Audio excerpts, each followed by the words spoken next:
আমার বড় দেবর ৪২ বছর বয়সে এসেও অবিবাহিত ছিলেন।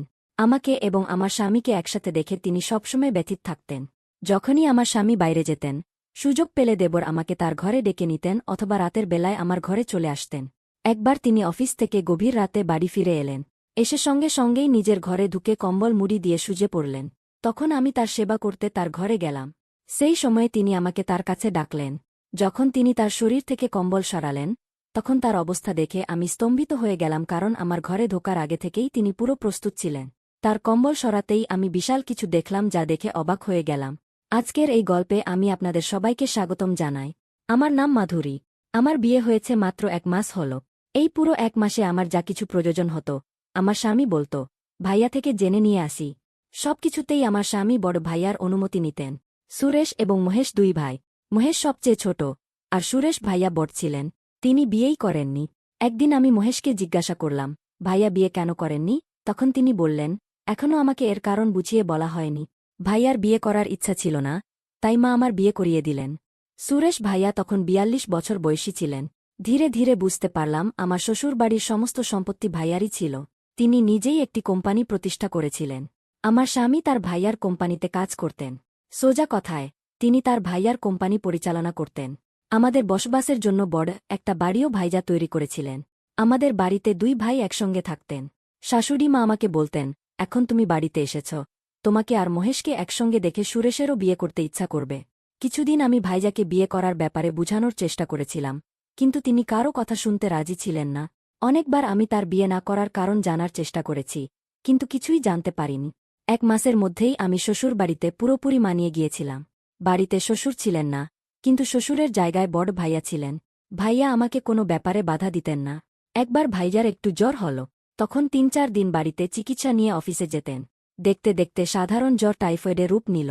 তখন সঙ্গে সঙ্গে ভাইজাকে হাসপাতালে ভর্তি করতে হল। ভাইয়া 5 থেকে 6 দিন হাসপাতালে ভর্তি ছিলেন।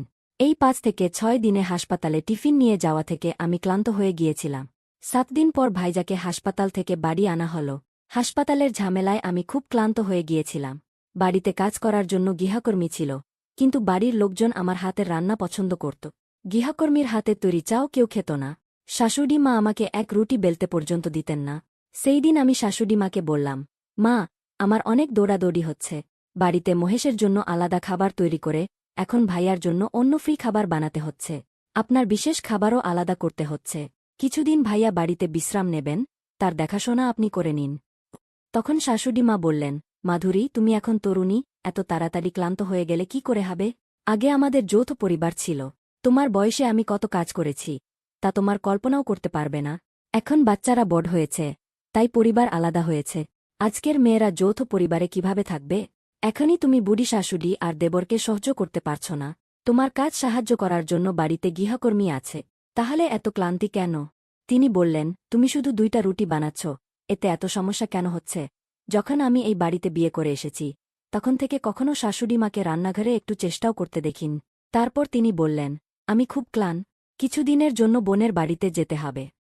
তখন আমি বললাম, ঠিক আছে শাশুড়ি মা, আপনার কোনো কাজ করবেন না, যেখানে যেতে হবে তাড়াতাড়ি যান। আমার কথায় তিনি বললেন, এত তাড়াহুড়া নেই, যখন যাব তখন তোমাকে জানাবো। 15 মিনিটের বক্তৃতা দিয়ে শেষে শাশুড়ি মা সমস্ত কাজ আমার উপর দিয়ে দিলেন। ভাইজার অসুস্থতার কারণে তার অফিসের অনেক কাজ মহেশকে করতে হচ্ছিল, তাই তিনি রাতে দেরি করে বাড়ি ফিরতেন। সেই দিন দুপুরে আমি ভাইয়ার সেবা করতে গিয়ে দেখলাম তার শরীরে অনেক ব্যথা হচ্ছে। তিনি একটু হাতও তুলতে পারছিলেন না। আমি তাকে নিজের হাতে খাবার খাইয়ে দিলাম। তার মুখ আমার শাড়ির আঁচল দিয়ে মুছলাম। যেই মুহূর্তে আমি তার মুখ থেকে আঁচল সরালাম, তখন তিনি আমাকে অন্যরকম দৃষ্টিতে দেখতে লাগলেন। ভাইয়ার অসুস্থতার সময় আমি সারাদিন তার পাশে বসে থাকতাম, কারণ যে কোনো সময় তাকে কোনো কিছুর প্রয়োজন হতে পারত। আমি তাকে নিজের হাতে খাবার খাওয়াতাম। ভাইয়া পুরো সপ্তাহ ছুটি নিয়েছিলেন। সেই সপ্তাহের 3 দিন চলে গেছে। গত 3 দিনে আমি ভাইয়ার অনেক যত্ন নিয়েছি। আমার সেই যত্ন দেখে ভাইয়া এতটাই মুগ্ধ হলেন যে 3 দিনের মধ্যেই বললেন, মাধুরী, তোমার কি চাই? চাও বলো, আমি তোমাকে এনে দেব। আমি বললাম, ভাইয়া, গত সপ্তাহে আমি একটা নতুন সোনার নেকলেস দেখেছিলাম। এটি লেটেস্ট ডিজাইন ছিল, যেটি কেনার খুব ইচ্ছা ছিল, কিন্তু মহেশ টাকার অভাবে 2 লাখ টাকার নেকলেস কিনতে রাজি হননি। তখন ভাইয়ার সামনে আমি মনমরা হয়ে বললাম, এখন সুযোগ পেয়েছি, তাই আমি তা ছাড়ব না। তখন ভাইয়া বললেন, মাধুরী, তোমার নেকলেস পছন্দ হয়েছে, এই ব্যাপারে আমাকে একবারও বলোনি কেন? আমি তখনই তোমাকে সেটা কিনে দিতাম। তারপর তিনি আমাকে তার কার্ড দিলেন। বিকেলে গিয়ে আমি নেকলেসটি কিনলাম। নেকলেসটি হাতে পেয়ে আমি খুব খুশি হলাম। ধীরে ধীরে আমাদের মধ্যে ঘনিষ্ঠতা বাড়তে লাগল। আমি ভাইয়ার অসুস্থতায় তার সেবা করতে গিয়েছিলাম, কিন্তু সেবা করতে গিয়ে আমাদের মধ্যে এমন কিছু হবে তা আমি কল্পনাও করিনি। ভাইয়া আমাকে সেই নেকলেস দিয়ে মহেশকে বিস্মিত করেছিল। মহেশ বলল, ভাইয়া আজ পর্যন্ত আমাকে এত শপিং করতে দেয়নি, একবারেই তোমাকে এত বড় শপিং করিয়ে দিল কেন? আমি বিশ্বাসই করতে পারছিলাম না। ভাইয়া তার ছোট ভাইকে আজ পর্যন্ত এত শপিং করতে দেয়নি। 3 দিনের মধ্যেই ভাইয়া আমার প্রতি এতটা আসক্ত হয়েছিল যে এক কথায় যা চেয়েছি তা দিয়েছে। ভাইয়া অসুস্থ থাকার কারণে অফিসে যেতে পারছিলেন না। তখন কোম্পানির একটি গুরুত্বপূর্ণ মিটিং ছিল, যা অন্য শহরে অনুষ্ঠিত হতো। ভাইয়া অসুস্থ থাকার কারণে যেতে পারেননি, তাই তিনি তার জায়গায় মহেশকে পাঠালেন। পরের 4 দিন মহেশ বাইরে শহরে থাকার কথা ছিল। সেই দিন সকালে মহেশ বাইরে শহরে যাওয়ার জন্য রওনা হলেন। তার যাওয়ার পর আমি গোসল করতে গেলাম। গোসল করে বেরিয়ে আসার সময় আমার চুল ভিজেছিল এবং আমি তোয়ালে পেঁচিয়ে রেখেছিলাম। তোয়ালে সরিয়ে চুল মোছার সময় আমি ভাইয়ার কণ্ঠ শুনতে পেলাম। ভাইয়া আমাকে নাম ধরে ডাকছিলেন। ভাইয়ার জোরে ডাক শুনে বুঝতে পারলাম তিনি অনেকক্ষণ ধরে আমাকে ডাকছেন। তখন শাশুড়ি মাও বাসাতেই ছিলেন, কিন্তু তিনি তার ছেলের ডাক শুনতে পাননি। শাশুড়ি মা সারাক্ষণ কাজকর্ম থেকে দূরে থাকার অজুহাত খুঁজতেন। সারাদিন ঘরের বাইরে গিয়ে আড্ডা দিয়ে সময় কাটাতেন। আমি দৌড়ে ভাইয়ার ঘরে গেলাম। দৌড়াতে গিয়ে আমার চুলে জড়ানো তোয়ালেটাও পড়ে গেল। ঘরে পৌঁছে বললাম, ভাইয়া কিছু লাগবে? আমি গোসল করছিলাম, তাই আপনার ডাক শুনতে পাইনি। ভাইয়া বললেন, মাধুরী, আজ আমার একটু আগে থেকেই ক্ষুধা লাগছে, যদি একটু নাস্তা পেতাম ভালো লাগত। আমি নাস্তা বানানোর জন্য রওনা হলাম। যাওয়ার আগে ভাইয়ার নাস্তার আগে খাওয়ার ওষুধটা দেওয়া উচিত ছিল। ওষুধের বাক্সটা ভাইয়ার বিছানার পাশের টেবিলে ছিল। বাক্সটা নিচ থেকে তুলতে গিয়ে আমি নিচু হলাম, আর তখনই পিছন থেকে ভাইয়ার হাত আমার পিঠে পড়ল। আমি সাথে সাথে সোজা হয়ে দাঁড়ালাম।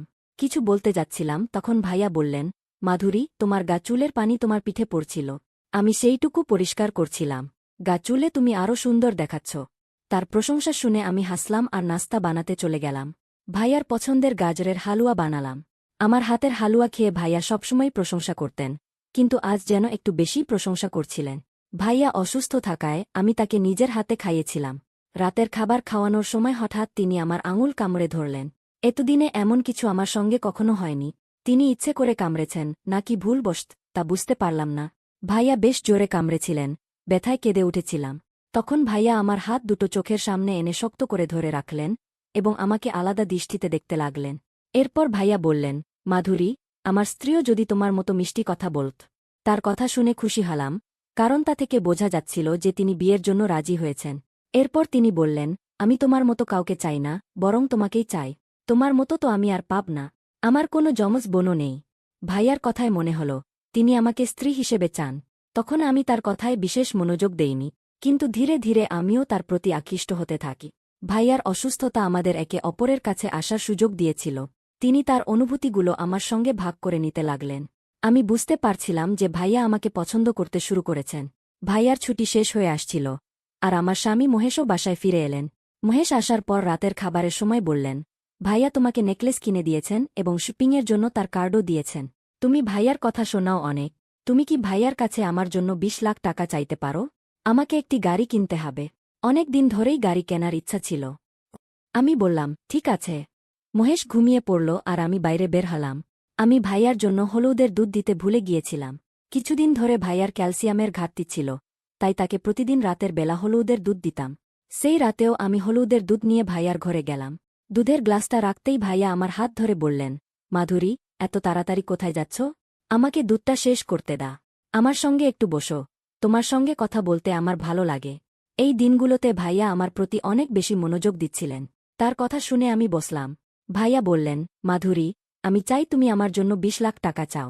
আমি মহেশের জন্য টাকা চাইলে হয়তো কারণ জানতে চাইতেন, কিন্তু আমি তোমার জন্য চাইছি। এরপর ভাইয়া বললেন, মাধুরী, মহেশের সাথে তোমাকে দেখে আমার ঈর্ষা হয়, কারণ তার মতো সুন্দর স্ত্রী আমার নেই। মাঝে মাঝে মনে হয় তুমি আমার সাথে কেন নেই। তিনি বলার সময় আমার চুলে হাত বুলাতে লাগলেন, আর আমি কিছুই বলিনি। হঠাৎ করে ভাইয়া আমাকে ছাড়িয়ে গেলেন। আমি বুঝতে পারলাম আমাদের মধ্যে কোথাও না কোথাও আমারও সমর্থন ছিল। ভাইয়া আমাকে 20 লাখ টাকার চেক দিলেন। সেই চেকটা আমি মহেশকে দিলাম। মহেশ বললেন, ভাইয়া তোমার উপর এত দয়ালু হয়ে গেলেন কিভাবে? তিনি তো আমাকে 1000 টাকারও হিসাব নেন, আর তোমাকে একবারেই এত টাকা দিয়ে দিলেন। ভাইয়া ও আমার মধ্যে কি ধরনের সম্পর্ক তৈরি হচ্ছিল তা মহেশ বুঝতেও পারেনি। আমি শুধু মাথা নেড়ে সাড়া দিলাম। 4 দিন পর শাশুড়ি মা তার বোনের বাড়ি যাবার প্রস্তুতি নিতে শুরু করলেন। তিনি আমাকে 2 কেজি চানা, 1 কেজি লাড্ডু এবং অন্যান্য নাস্তার আইটেম তৈরি করতে বললেন। শাশুড়ি মা কোথায় যাচ্ছিলেন তা বুঝতে পারছিলাম না, কিন্তু সবকিছু তৈরি করে দিলাম। সেই দিনের সকাল থেকে চা খাওয়ারও সময় পাইনি। শাশুড়ি মায়ের সবকিছু প্যাক করতে করতেই 9:30 বেজে গেল। এরপর শাশুড়ি মা ও মহেশ দুজনেই চলে গেলেন। বাসায় শুধু আমি একাই রয়ে গেলাম। কাজের মেয়ে কাজ শেষ করে চলে গিয়েছিল। আমি শান্তিতে গোসল করতে গেলাম। গোসল শেষে শাড়ি পরতে গিয়ে দেখলাম ভাইয়া আমার ঘরে ঢুকলেন। তাকে দেখে আমি হতবাক হয়ে গেলাম, কারণ আমার গায়ে পুরোপুরি শাড়ি ছিল না। ভাইয়া আমার দিকে এগিয়ে এসে বললেন, মাধুরী, এত লজ্জা পাওয়ার কি আছে? তোমার শাড়ি শুধু একটু খোলা। আমি তোমার সঙ্গে কিছু কথা বলতে চাই।